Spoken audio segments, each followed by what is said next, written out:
First, Helen, I'm going to look at your grip. I want to point out this the line in that crease is going in this direction on the right hand, and it's going in, here's the crease going in the left hand, and I'm going to let the video run. I ask you to adjust that right hand a little bit. Hand just slightly clockwise for me, Helen. Just a little bit this way. That's it. So here, I've had you turn that right hand under just a little bit. So now, those creases are basically parallel to each other, and that's what you want. You'll need to check that, and you may have to look at it in a mirror. It may be hard for you to check it, but I want you to get comfortable with that right hand position. Your left hand looks real good. Helen, let's take a look at your swing, and then I'm going to pick out 2 or 3 components of the swing that I want you to work on. Very good. Now let's look at it again in slow motion.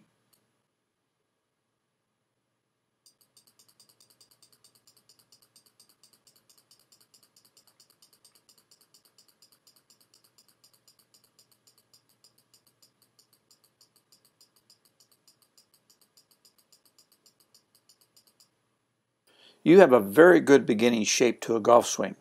Now we want to start fine-tuning certain components to make the swing even better. These components are fundamentals, and fundamentals are not some abstract concept. They have a certain look. If the look isn't there, then the fundamental isn't there. The process to learn the fundamental is to shape our swing so the look of the fundamental is in our swing.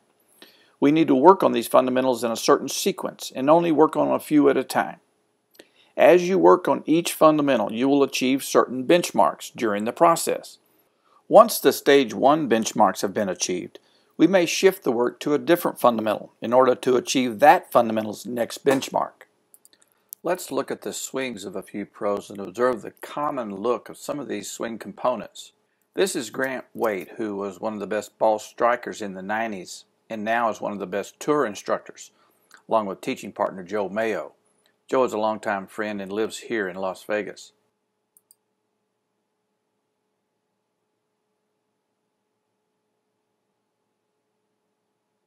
Let's look at a few key fundamentals in the beginning setup. Both arms are extended with the elbows close to each other. He's almost in a position of, say, a volleyball player who's getting ready to bump the ball. This extended arm position in the setup is one of the early benchmarks that you want to achieve. Grant's now in the final finish in the 10th position, and you can see he has a nice pose. He's facing the target with his eyes. He's almost has this right shoulder pointing at the target. His belly button or belt buckle is facing the target. His right knee is facing the target.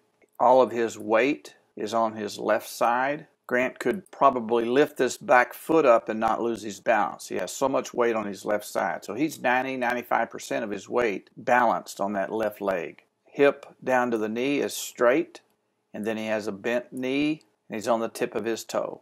This is another common look that you will see in all of the pros. And this is also an early form position I want you to try to achieve. This is video I took of Tiger Woods at last year's U.S. Open. You'll also notice that Tiger has very extended arms in the setup. You'll notice that Tiger is in that same professional finish. All of Tiger's weight is on his left side.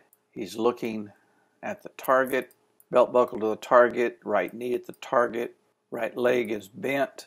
He's on the tip of his toe, same position that Grant was in. This is Rory McIlroy. In the beginning, he has his arms extended, elbows close to each other, just like Tiger and Grant.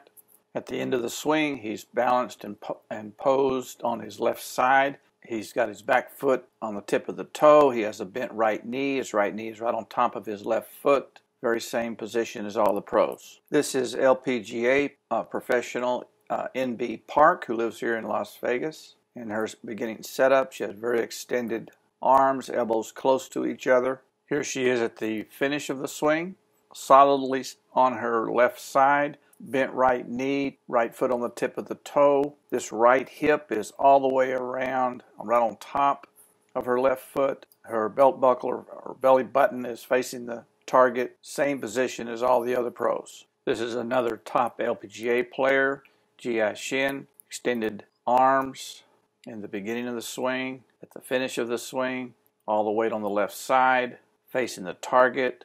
Back foot is on the tip of the toe, slightly bent right knee, right pocket all the way on top of her foot. Again, all of the elite players on any tour will have some of these common looks of these swing components. So one of the first components I want you to work on, Helen, is this extended left arm. I would like to get this left arm more extended, so right now you have a little bit of a soft elbow and it's bent just a little bit there. So the way to go about this is I want you to stand up. You don't have to have a club in your hand, but stand up straight, don't tilt over, and just simply extend your arms straight out in front of you with the creases in your elbows facing upward, and get both arms extended. And put your hands together. If you played volleyball, if you were to position your arms like a volleyball player would position them that bumps the ball, you want your elbows very close to each other. And then simply let those arms slowly fall and rest on you. That's the position you need those arms in when you tilt and with the club in your hand to the ground. So you need to develop a comfort and a familiarity with this feeling and look of extended arms at the beginning of the swing. It's a very important component, very important fundamental. It becomes the solid radius of your golf circle. And if that elbow is soft, it will cause the distance of your left shoulder to the ground to change and fluctuate during the swing. And that'll make it very difficult to be very consistent at hitting the ball solid. So this extended left arm is very important to learn and develop early on in the swing development. The second thing I want you to work on is the final position. And first, feeling a static pose position, and then work on how you get there. And we're only going to focus on the lower part. When you look from the waist up, you look very similar to what Grant does. You've got your shoulders turned, your right shoulder is facing the target, your eyes are facing the target, but it's the lower body that is different. I need your right hip moving more on top of this foot. You'll see that Grant has his right belt, his right pocket right on top of this left foot. So I need this part, I need you to turn those hips even further, and so that you're facing the target all the way. So you need a more complete turn in your lower body. Let this right knee come up to on top of this foot right here. If we look at Grant of how he gets there, watch how he turns. He's almost swinging the club with that turn. He's not just swinging his arms, but he's turning that hip to move. So you want to rotate your hip into the ball, almost as if you're trying to hit the ball with your right hip. So you're turning that hip. You can learn this in stages. Stage one is to learn it while standing upright. Just stand perfectly straight and practice rotating 90 degrees. Just completely let that right hip come all the way around. Get very comfortable with that. And then you can work on how to move into that position. But first, just get comfortable being in that position so that it becomes a familiar pose. Then when you swing a golf club, you'll be swinging towards that familiar feeling. And so we first need to make that feeling, that pose, a familiar, comfortable feeling.